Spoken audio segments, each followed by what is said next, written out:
Hello, Dr. Rose. My name is Henry Yap with my matrix number S60322. And today I'm going to answer some questions based on the topic ocean ion fertilization. To understand ocean ion fertilization, first of all, we have to understand what it means. Ocean ion fertilization, or OIF, is actually the addition of iron which acts as a fertilizer into the ocean both naturally and artificially to fertilize phytoplanktons and stimulates their growth. The Martin hypothesis. According to John Martin, the man who came up with the idea of ocean ion fertilization, hypothesized that by adding iron into the ocean, it can increase the growth of phytoplankton, which in turn the phytoplanktons will sequestrate carbon in regions with high nutrient and low chlorophyll. So, what is the history of ocean ion fertilization and how did John Martin come to this finding? According to one of Martin's studies, he found out that the atmospheric carbon dioxide level during the last glacier maximum was lower compared to the pre-industrial times, and the dust inputs were also increased due to the dry climate during that era. Therefore, Martin came up with a hypothesis that says dust inputs are the major source of iron, and it has eased the limited iron source in high nutrient and low chlorophyll levels. So earlier on, I have mentioned about John Martin coming up with a hypothesis by knowing the level of atmospheric carbon dioxide during the last glacier maximum. So how exactly do researchers study about the atmospheric composition in ancient times? The atmospheric composition in the past are studied by analyzing ice cores in glaciers. And the Arctic-Antarctic ice cores have showed that the atmospheric carbon dioxide level during the last glacier maximum, which is 20,000 years ago, was around 180 parts per million, and in the pre-industrial times, it was 280 parts per million. This shows that there has been a great increase in atmospheric carbon dioxide level. The objectives of ocean ion fertilization is to enhance the growth of phytoplanktons and to stimulate oceanic carbon sequestration. What is the relation between high iron and reduced carbon?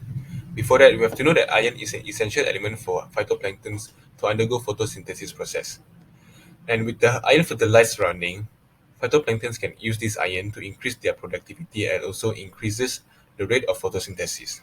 And with a higher rate of photosynthesis, there will be more absorbance of carbon, and this will become a carbon sequestration process. How do researchers decide which area is suitable for iron fertilization? So most areas of iron fertilizations are high nutrient and low chlorophyll regions. For example, the equatorial Pacific where light intensity is high and would promote rapid phytoplankton growth. And also the Southern Ocean, which is known as the largest high nutrient and low chlorophyll area, and it has the greatest potential of carbon sequestration. And not to forget the subarctic North Pacific, which has a strong longitudinal gradient in aeolian dust deposition, which is high in the west and low in the east. And there's another control variable, which is the subtropical North Atlantic, where it is a new low nutrient and low chlorophyll region. Moving on to the artificial ocean ion fertilization experiments, or the artificial OIF experiments, there have been 13 artificial OIF and 6 natural OIF that have been carried out in the world. And most of the artificial OIF have given positive feedback, such as significant carbon export and also phytoplankton bloom. Even though most of the experiments have given good results, however, there were still some limitations that were faced by the researchers. For example, some experiments require single ion addition, and there were micro and macronutrients limitation in some regions.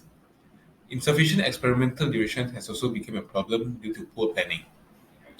Environmental factors such as storms will also cause problems like light limitations. There might also be other limitations such as no export flux measurement, high dilution rate by small patch size, and the entrainment of dissolved silicate.